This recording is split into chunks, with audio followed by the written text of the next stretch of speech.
তাণ্ডব নিয়ে একটু কথা বলি, তাই না? তাণ্ডব নিয়ে কথা কম বলি কেন জানেন? বরবাদ এখন রানিং। বরবাদ ফাটাইতেছে ভাই, ফাটাইতেছে বরবাদ। বরবাদ এমন একটা সিনেমা হয়েছে, অনেকের গা জ্বালা ধরে গেছে, অনেকের গা জ্বালা ধরে গেছে। কিছু ফাজিল গ্রুপ আছে না, এদের গা জ্বালা ধরছে। এরা চাইছিল রায়হান রাবির সাথে ঝামেলা করাই দিতে হৃদয়। ভাই জেন্টেলম্যান, তারা শিক্ষিত লোকজন, দেখেন নাই রাফি ভাই কেমনে গেছে, হৃদয় ভাইকে জড়াই দিচ্ছে, অ্যাপ্রিসিয়েট করছে। শিক্ষিত লোকের এই একটা সুবিধা আছে, তারা অ্যাপ্রিসিয়েট করতে জানে, তারা জানে যে হচ্ছে একটা ভালো সিনেমা বানাইছে, তাকে সাপোর্ট দিই।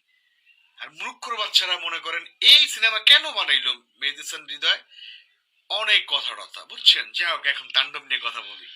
আপনারা সবাই যে ভদ্রলোকের, আরে নামটা ভুলে গেলাম, ওই যে ফাইট ডিরেক্টর নতুন যে টাকলো, মানে বাংলাদেশের জন্য নতুন, উনি তো ফেমাস, ওই জওয়ান পাঠান এগুলা করছে। আপনারা অপেক্ষায় আছেন না যে হচ্ছে কখন আসবে কি, যদি বলি উনি বাংলাদেশে শুটিং করছে, কেমন হয় ব্যাপারটা? যাক, কিছু বললাম না, প্রোডাকশন হাউস সব জানাবে। কারণ উনি উনার সেট আপ ধৈরা নেন, বাংলাদেশে অলরেডি দুই একটা অ্যাকশন করে ফেলছে।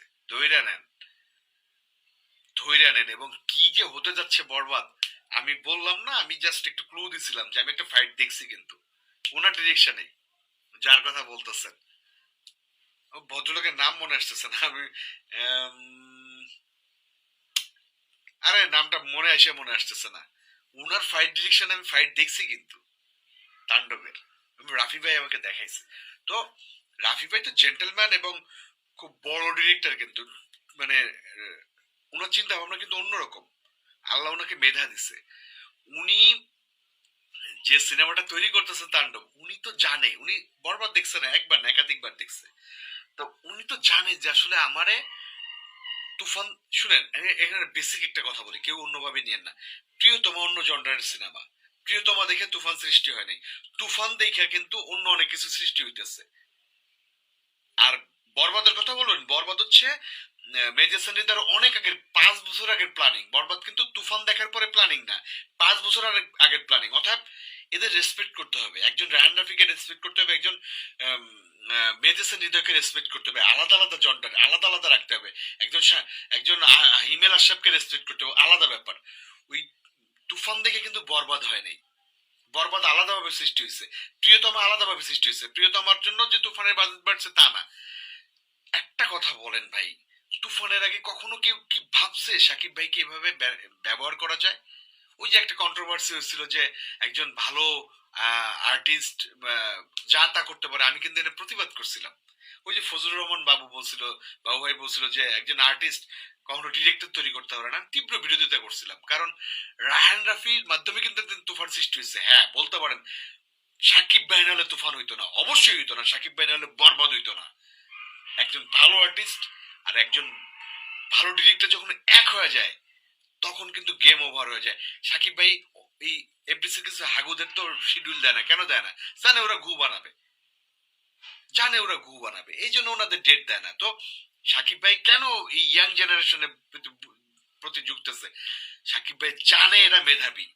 ঠিক এই তুফানের পরে তাণ্ডব, বললাম না একটা ফাইট দেখছি ভাই, মানে জাস্ট মাইন্ড ব্লোয়িং। আমার রাফি ভাই বলতেছে দেখেন ফাইটটা দেখেন, কারণ আপনি তো রিয়েল ফাইটার, আপনি দেখেন। দেখে আমি বললাম ভাই একের ক, একের ক। তো আমার কথা হলো যে ভাইয়া, যারা কিছু কিছু দেখি কমেন্ট টমেন্ট আসে, মানে গাইতা নিচ্ছে রবি বর্মা, রবি বর্মা, এ বর্মা ও বর্মা।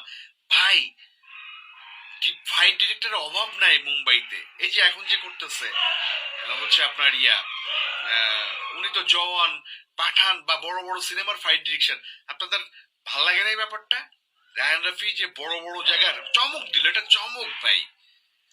উনার ডিরেকশনে আমি দেখছি, মানে ফাইট দেখছি, খালি এইটুকু বললাম। আর নায়িকাটা, নায়িকা নিয়ে এইটা নিয়ে ওইটা নিয়ে অনেক কথা হচ্ছে না ভাই। রায়ান রাফি পারফেক্ট না হলে তাকে নিবে না, একদিন শুটিং হোক আর 5 দিন হোক। রায়ান রাফি যাকে যোগ্য, কেন ওই যে নাবিলার ব্যাপারে কথা উঠছিল না যে তুফানে কেন এই নায়িকা, আপনাদের মনে হয়েছে যে রায়ান রাফির মিসকাস্ট ছিল? এটা মনে হয়েছে, মনে হয়েছে মিসকাস্ট ছিল, মনে হয়েছে না এই এই ক্যারেক্টারের জন্য উনি পারফেক্ট? রায়ান রাফি ভুল ডিসিশন নেবে না, রায়ান রাফি পাবলিকের কথা মতন মানে লাফাবে না। রায়ান রাফি জানে কখন কোথায় কি করতে হবে। রায়ান রাফি থেকে নিয়ে আসছে, একদম মুম্বাই থেকে ধরে নিয়ে আসছে, পুরা টিম সহ নিয়ে আসছে, টিম সহ নিয়ে আসছে।